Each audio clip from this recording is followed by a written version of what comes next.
I believed I had married the love of my life, but everything changed when his father passed away. He transformed into a different person. And by different, I mean he began cheating on me. However, the situation took a much darker turn when he discovered the inheritance that came with his father's passing. He wasn't pleased with the conditions, and I wasn't willing to give in to his demands. My husband spiraled out of control after his father's death, and I couldn't tell if it was due to grief or sheer defiance. It made me wonder if I had unwittingly married a complete psycho. For some background, I had met my husband at a charity event for work.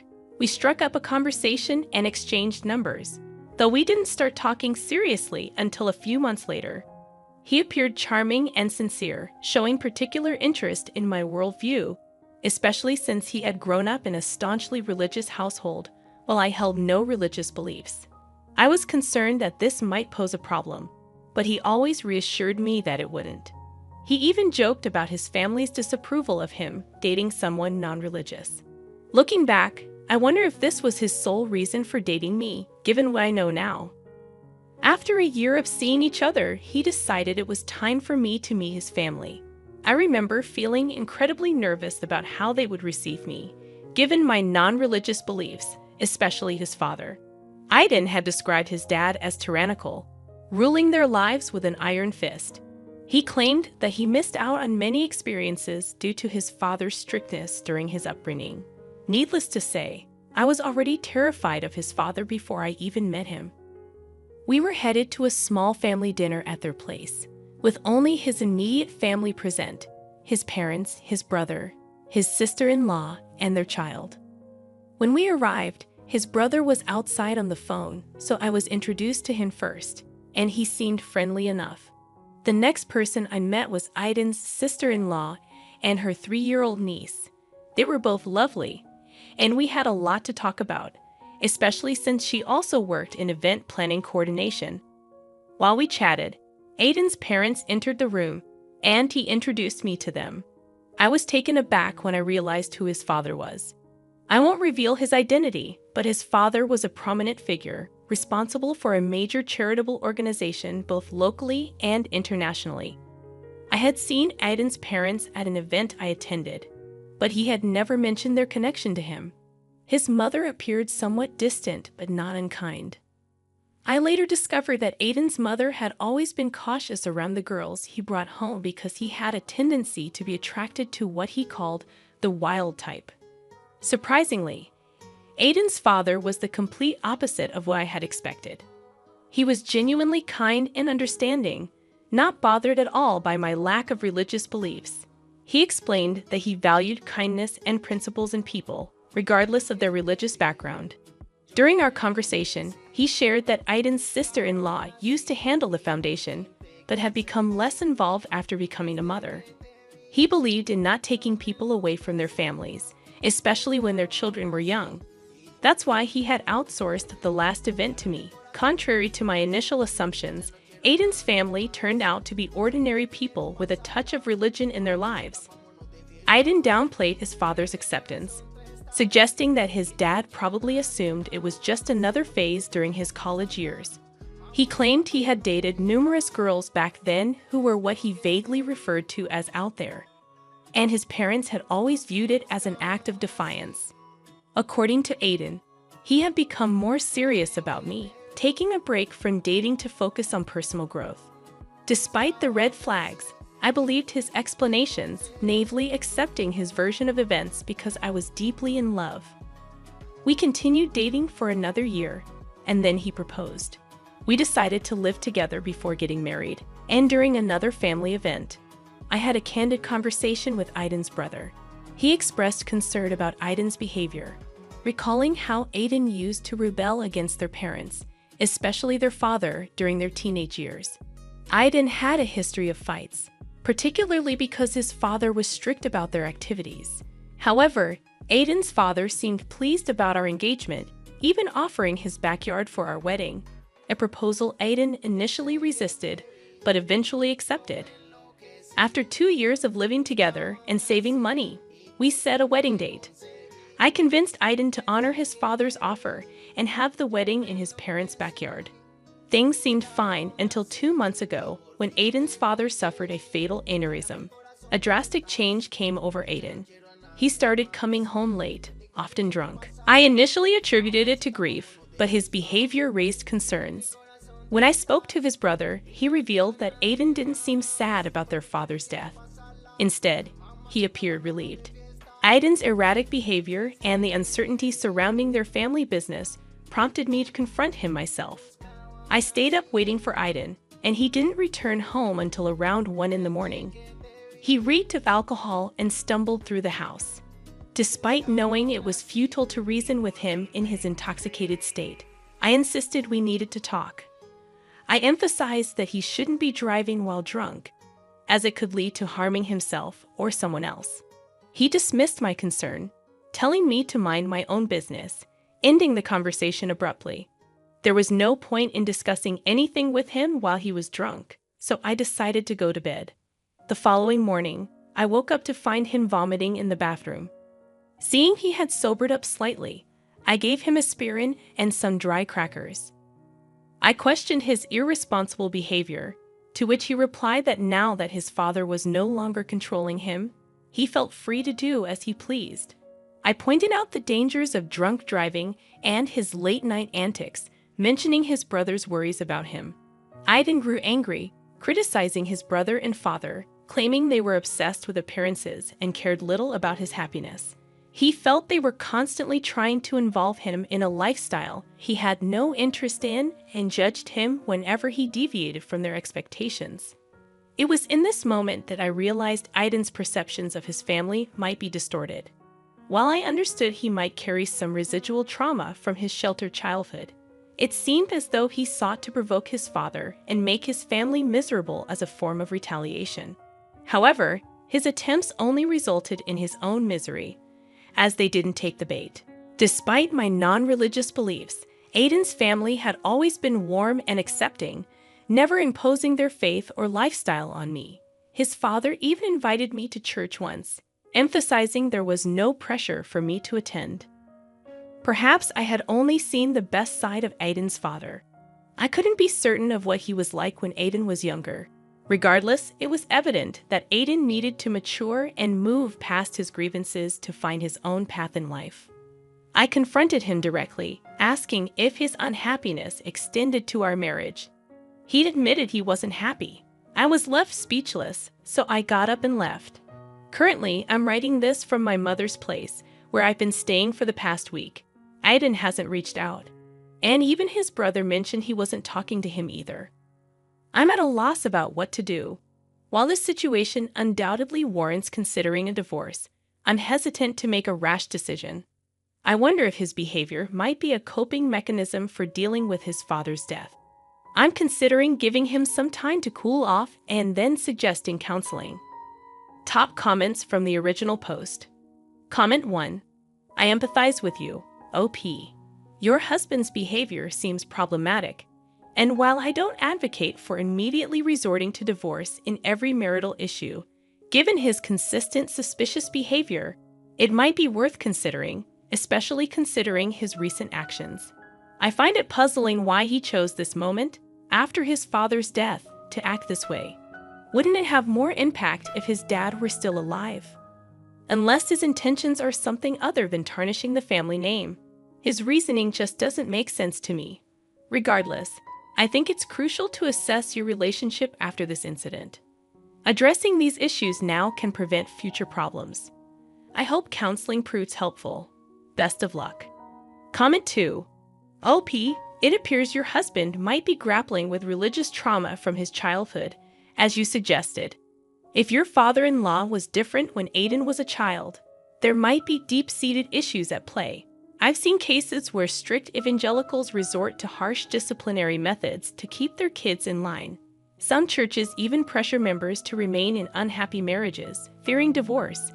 Aiden's fixation on his father's opinion indicates underlying issues that need exploration. While therapy is a step in the right direction, it might not be enough.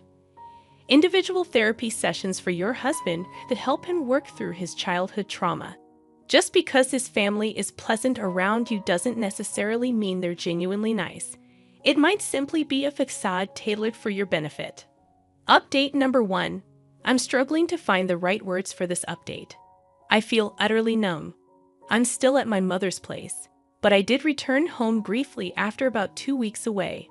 I attempted to reach out to Aiden through calls and texts, but he refused to respond. Then, I received a call from his sister-in-law, asking to meet for lunch. When we met, her husband was with her at a local coffee shop. She inquired about how I was doing and about the situation with Aiden. I didn't hold back. I shared the truth about his late nights, excessive drinking, and overall irresponsible behavior. I explained that I had been staying at my mother's to give him space before suggesting couples therapy. Unfortunately, he hadn't been answering my calls. During our conversation, my brother-in-law dropped a bombshell. Aiden had been using the foundation's funds to indulge in expensive hotel rooms and escorts. When confronted, Aiden claimed he had inherited part of the foundation, justifying his spending. However, his brother clarified that matters regarding their father's will were still being resolved, and Aiden's claims were baseless. Aiden had also informed his brother that we were no longer together, citing my supposed move out as his justification. Of course, this was far from the truth. Aiden's brother and sister-in-law apologized profusely for the mess, expressing their disbelief. They had thought Aiden had settled down when he married me, just as I had believed. Aiden's anger toward their father, they explained, stemmed from their high school years when he used to hang out with a rowdy crowd, engaging in activities that alarmed their father due to their family's tragic history involving a drunk driver. Grateful for their honesty, I returned home the next day and began packing most of my belongings. Aiden walked in while I was in the midst of it all, silent. He handed me an envelope containing divorce papers. He revealed that he was aware his siblings had told me everything and felt no remorse. He claimed the only reason he hadn't divorced sooner was to ensure he wouldn't be written out of his father's will. With his father gone, he asserted his newfound freedom. He offered me the house and informed me that movers would collect his belongings the next day. He planned to upgrade to something bigger and better with his inheritance share. I was so shocked that I couldn't utter a word. I continued packing silently, wanting to be away from him. Once I had loaded my belongings into my car, I drove back to my parents' place. I showed them the divorce papers and retreated to my room, where I broke down in tears. I couldn't comprehend the cruel turn my life had taken. Despite my unwavering commitment, he discarded our marriage as if it meant nothing. Tomorrow, I have an appointment scheduled with a divorce attorney. I don't intend to fight this. If he wants to leave, that's fine with me. Here's the second update for you all. And things have taken quite an interesting turn. I had my meeting with my lawyer, who ensured I understood the terms outlined in the settlement. I would keep the house, and we would each retain our own assets, including wedding rings and gifts. Since we didn't have a joint bank account, there were no financial complications to resolve. Honestly, I might end up selling the house. There are no good memories associated with it anymore. Since then, I've been trying to move past this situation. I'm still staying at my parents' place for now. They seem happy to have me around, or maybe they're just trying to cheer me up. I plan to leave after selling the house and find something smaller. Now, here's the intriguing part.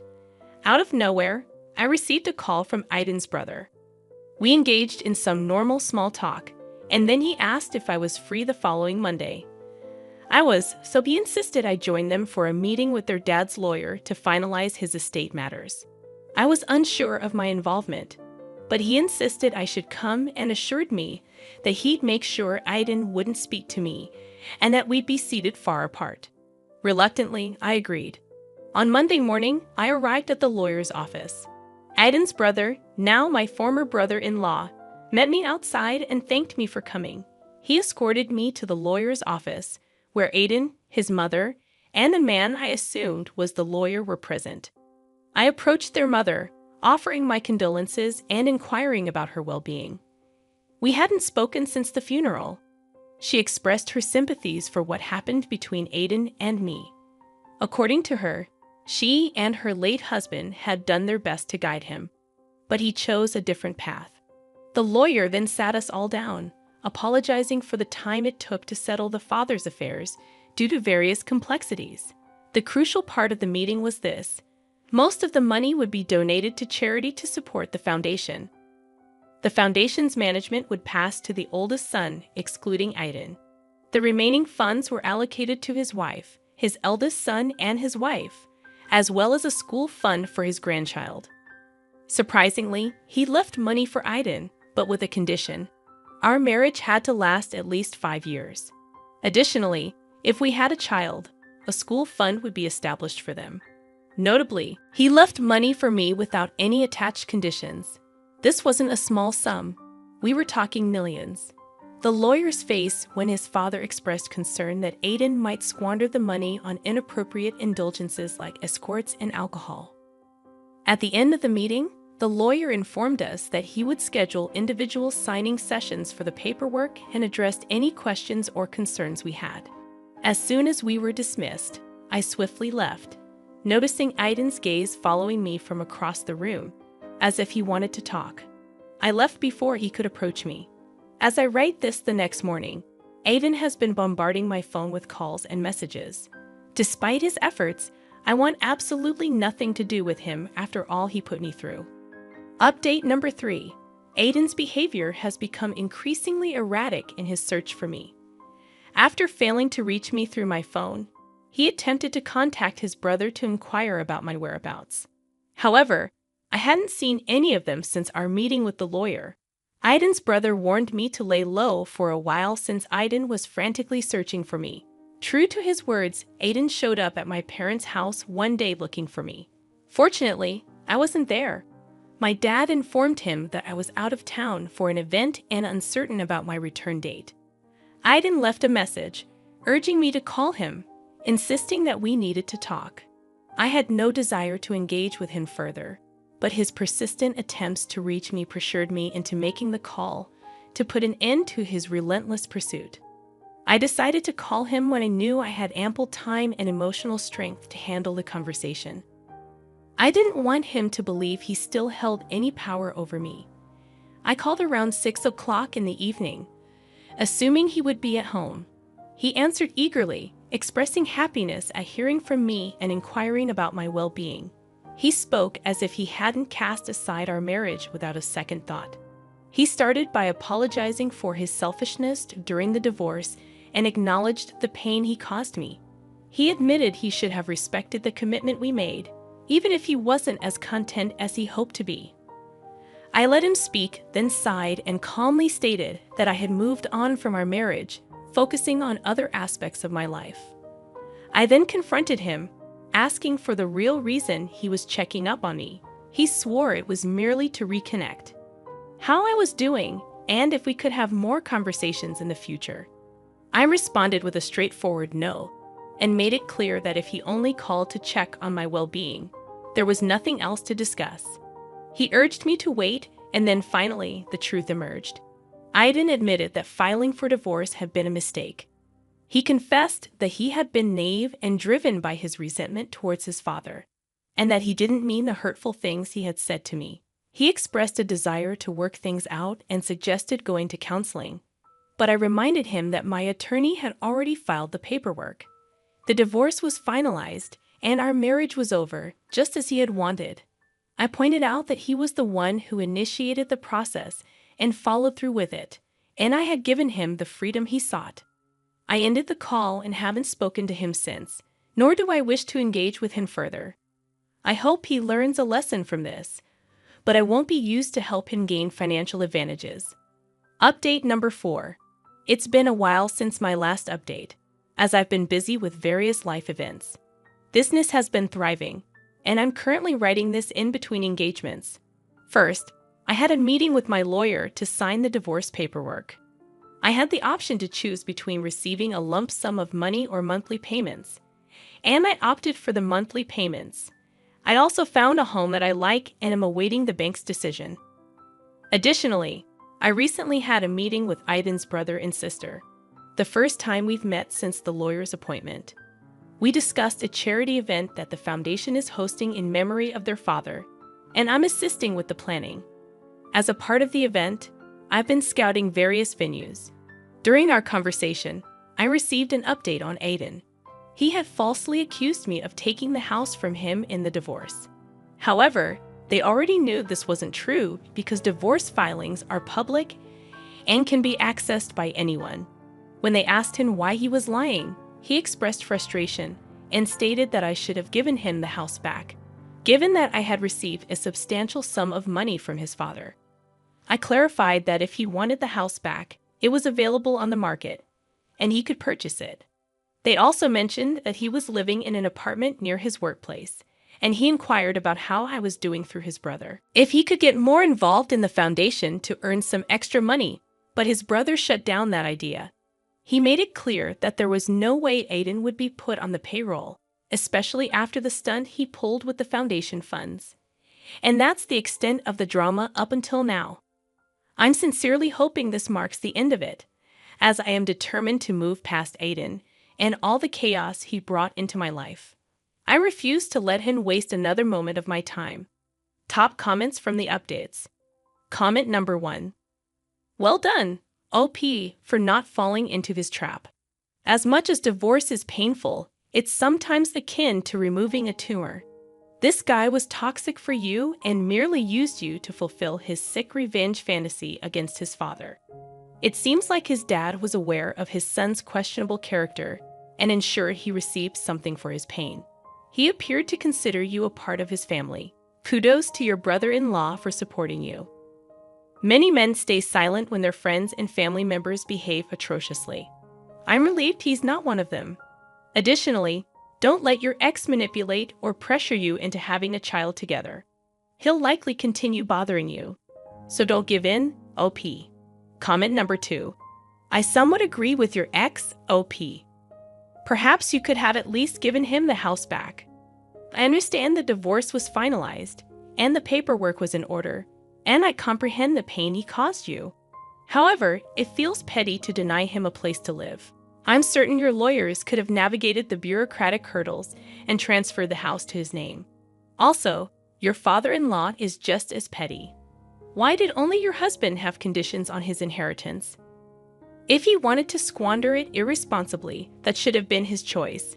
Forcing someone to stay married for 5 years just to obtain the money feels distasteful. Alright, let's have a discussion about this. I'm curious about your thoughts, especially concerning the last comment.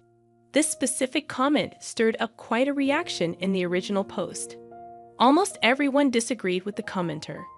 The majority could see that OP's ex got what he deserved, but this person's perspective was entirely different. What are your thoughts on this comment? Feel free to share your opinions down below in the comments section. If you're new to the channel, welcome. Thank you for joining me today. My name is Mr. Reddit, and I narrate stories daily. Don't forget to hit that subscribe button if you'd like to support the channel. And if you enjoyed the video, give it a thumbs up. I'll be back tomorrow. Remember, kindness is always cool. Peace.